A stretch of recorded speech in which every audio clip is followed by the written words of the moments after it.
January 3rd, 2018. The Northeast wakes up ordinary. Cold, yes, it's winter, but ordinary. In Boston, Sarah's alarm goes off at 6 in the morning. The sky is grey. She checks the forecast on her phone while making coffee, sees a winter storm warning, thinks nothing of it. People in New England know winter. They've seen storms. She's lived through plenty. In Maine, a truck driver named Derek is already on the road, his rig loaded, his schedule tight. The wind picks up a little, but nothing he hasn't handled before. In Vermont, an elderly man named Robert sits in his kitchen with the radio on, listening to the weather updates between songs. He hears the warnings, but dismisses them the way people do. Another storm, another alert, another forecast that might fizzle out. By mid-morning, that dismissal started to feel like a mistake. This is the story of the January 2018 bomb cyclone blizzard, a winter hurricane that caught millions unprepared and taught a hard lesson about underestimating nature's fury. Please subscribe and help us reach our goal of 500,000 subscribers. It means everything to us. By 9 a.m., the first thing people noticed wasn't the snow. It was the wind. It didn't whisper. It roared. Shop owners along the Boston waterfront stepped outside and felt something they recognized immediately. This was not routine. The barometric pressure was dropping faster than most people had ever seen, creating a vacuum of air that pulled and twisted the atmosphere into something violent. Sarah had already decided to work from home. Her boss had sent a message suggesting it. She made a second cup of coffee and settled at her kitchen table with her laptop. Through her window, she could see the snow falling sideways, almost horizontal. The trees were bending in ways that made her pull back from the glass. She texted her sister, "This is getting bad." Her sister texted back, "Stay inside." Derek's CB radio was crackling with other drivers. The messages started casual. "Weather's picking up, fellas," but shifted tone by mid-morning. Guys were pulling off I-95, looking for truck stops, anywhere to wait it out. The visibility was dropping by the minute. Derek could barely see 50 feet ahead. He was near New Jersey, thinking about making it to a rest area in New York. He was thinking about his daughter's birthday dinner, planned for that evening. He was thinking he might not make it. In Robert's kitchen in Vermont, the radio host was no longer casual. The warnings had become urgent. This wasn't a typical nor'easter. The pressure dropping this fast meant one thing: bombogenesis, a storm intensifying so rapidly that meteorologists called it by a Latin term most people had never heard: a winter hurricane. Robert's power flickered once, twice, then steadied. He made a decision. He filled his bathtub with water. He'd learned that trick from his wife, God rest her, who had lived through the hurricane of 1938. You never know when the water stops running. By 11:30 a.m., the first transportation system collapsed. The airport stopped taking planes. Boston Logan, Newark, JFK, runway after runway went empty. Planes already in the air were diverted or rushed landing sequences. Flights were cancelled by the hundreds, then the thousands.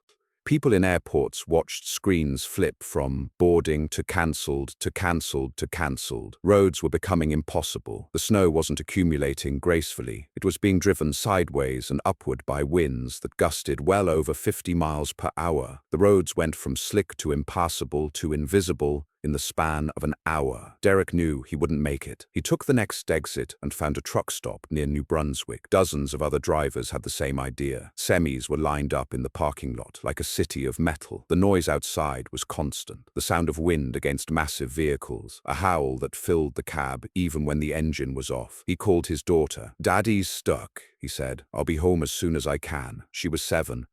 She didn't fully understand. By noon, the power grid started to fail. Not everywhere, not yet, but in patches. New Hampshire's grid strained under the load. Connecticut's grid flickered. Ice and wind were doing what ice and wind do. They were snapping tree branches and bringing down power lines. The first substations went dark. Then neighborhoods lost light. Then entire towns. By 2 in the afternoon, hundreds of thousands of people woke up to sudden silence. No hum of appliances, no glow of screens, no steady reassurance of electricity. Sarah's apartment lost power just before 1 p.m. The sudden darkness was shocking. Her refrigerator went silent. Her heating system, though modern, needed electricity to circulate the warm air it was still generating. She put on 3 layers and moved to her living room couch near an interior wall.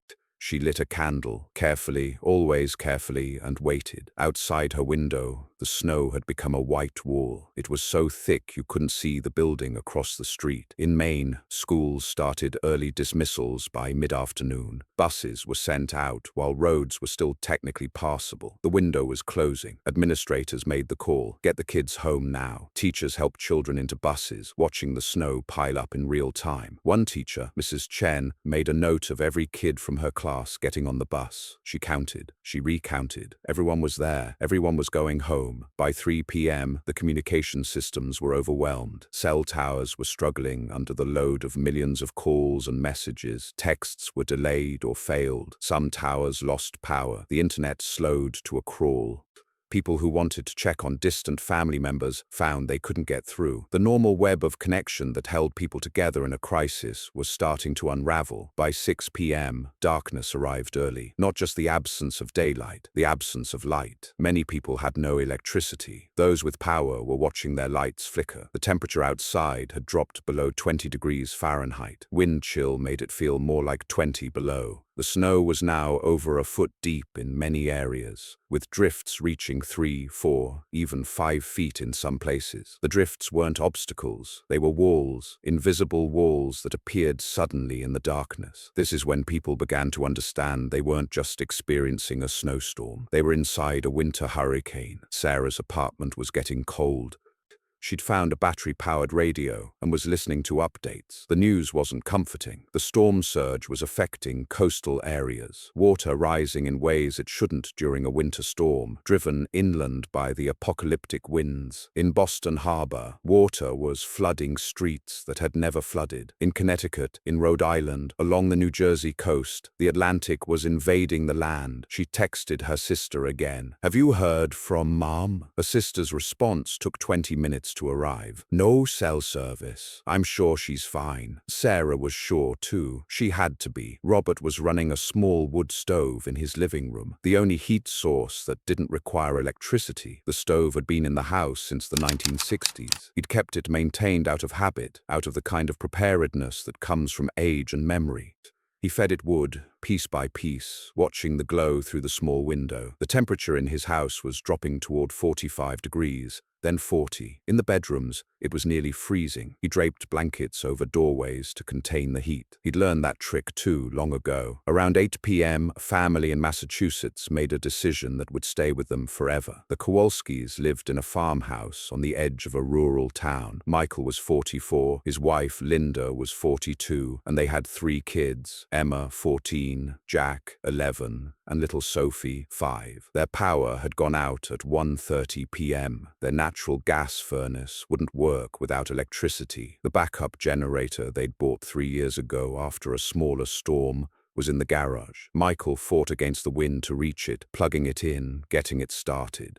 It rumbled to life. He'd spent $1,400 on that generator during a summer sale. He'd never thought he'd actually need it. It saved them that night. But one house over, the Hendersons had no generator, no wood stove, no backup heat. They had 3 bedrooms upstairs and a basement downstairs. As the temperature inside fell to 45, then 40, then 38 degrees, they made a choice. Everyone into the living room. Mattresses from upstairs. Blankets piled 6 deep. The family of 5 huddled together, listening to the wind outside like a living thing pressing against their walls. Their youngest, Marcus, who was 4, asked if the house was going to blow away. His mother, Teresa, said no. Houses are very strong. We're very safe. She believed the first part. She wasn't sure about the second. Around midnight, a car slid off Route 128 just south of Boston. The driver, a man named Timothy, had been trying to get home to his wife after working overtime. He'd thought he could make it. The snow was deeper than it looked. The wind pushed him left. He overcorrected. The car hit a guardrail, spun,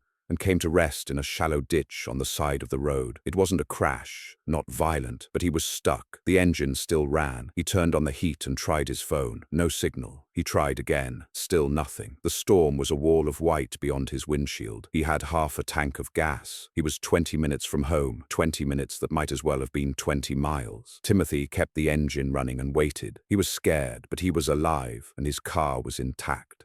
He turned up the heat and decided to stay put until morning or until help came. He thought about his wife. He thought about how he'd almost left the office 2 hours earlier. He thought about how small margins were. By morning, the snow had stopped, the sun came out, and what it revealed was a world transformed. The Northeast was buried. New England had received anywhere from 12 to 30 inches of snow, depending on where you stood. The drifts made measurement almost meaningless. In some backyards, the drifts were taller than the houses they surrounded, but what the sun also revealed was what people were made of. Sarah stepped outside her building at dawn on January 5th. The streets of Boston were eerily quiet. All the traffic was gone. All the sirens were silent. The plows hadn't come yet. There were too many roads, too much snow, or not enough equipment. She walked to the corner bodega. Halfway there, an elderly man was trying to navigate the snow. She helped him. They didn't know each other. They would never see each other again. But that moment was real. Derek made it out of the truck stop on the morning of the 5th. The roads were open, barely,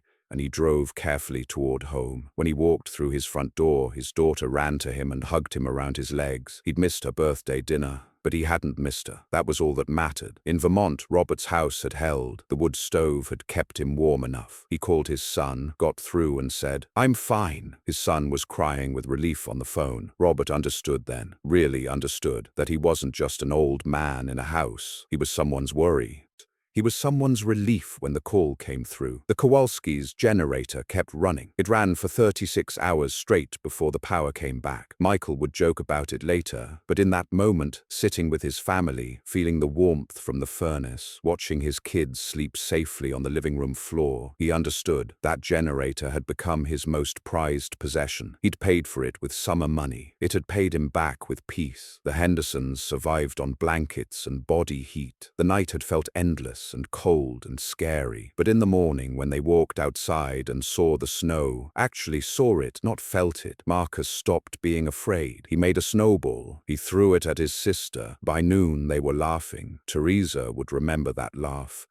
She'd remembered that the worst night of the storm had created a morning that felt like a miracle. Timothy heard a plow truck around 6 a.m. The driver saw his car, saw him waving from the window, and stopped. The plow driver, a man named Marcus, who'd been awake for 16 hours straight, helped him out of the ditch. The car started on the first try. Timothy drove home at 20 miles per hour, his hands still shaking. His wife was waiting. She hugged him without saying anything. There was nothing to say. Across the Northeast, the stories multiplied. Strangers shoveling out strangers' driveways. Nurses and doctors trudging to hospitals through blizzard conditions to relieve the people who'd worked through the night. Churches opening their doors even though there was no electricity. People gathering in the cold, just needing to be together.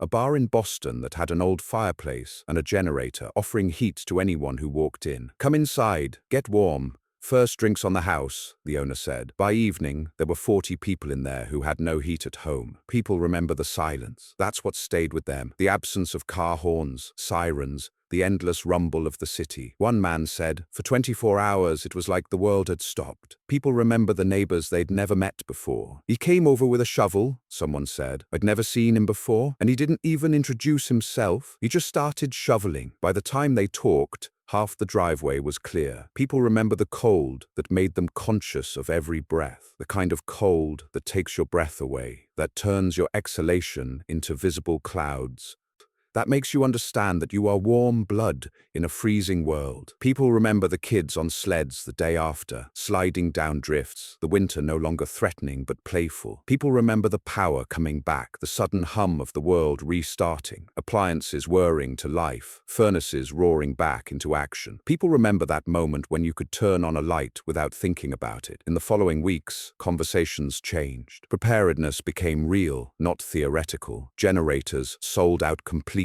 People checked on elderly neighbors. The phrase bomb cyclone entered everyday language. People who'd never heard of bombogenesis began throwing the word around at coffee shops and diners. But more than that, the storm revealed something about the Northeast that people had forgotten. It revealed that community wasn't just something that existed on nice days. It revealed that strangers could become allies in a matter of hours. It revealed that the power grid, the roads, the communication systems that everyone depended on could vanish in an afternoon. And the thing that would remain was people. Just people, helping, showing up, being human. It wasn't just a blizzard. It was a reminder. The winter of 2018 would go down in the record books. It would be noted by meteorologists and climatologists. But in memory, it would be something else. The winter people did the right thing. The winter the Northeast remembered how to be neighbors. The winter when snow-covered streets became places where strangers looked out for strangers. 10 months later, in November 2018, Michael Kowalski was still using his generator.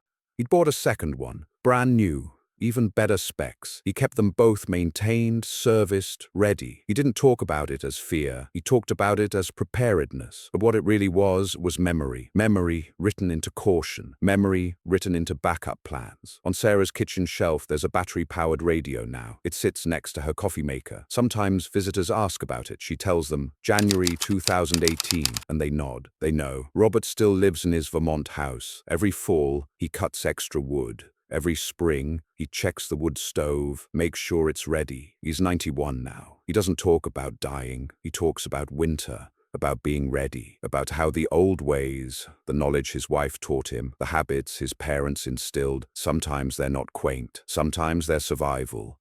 Derek bought his daughter a toy truck for her birthday, finally. She sleeps with it. He tells her, "One day I'll teach you to drive," and she believes him. The truck stop where he waited has a photo on the wall, a line of semis in the snow, taken by a local photographer who drove through the next morning. Derek's truck is in it. He's never seen the photo, but he knows it's there. If you lived through the bomb cyclone of 2018, or any winter storm that changed how you see the weather, tell us your story in the comments. We want to hear about the strangers who helped you, the nights you remember, the moments that made you feel human in the midst of something inhuman. Your story might be someone else's reminder that community is real. Please like and subscribe.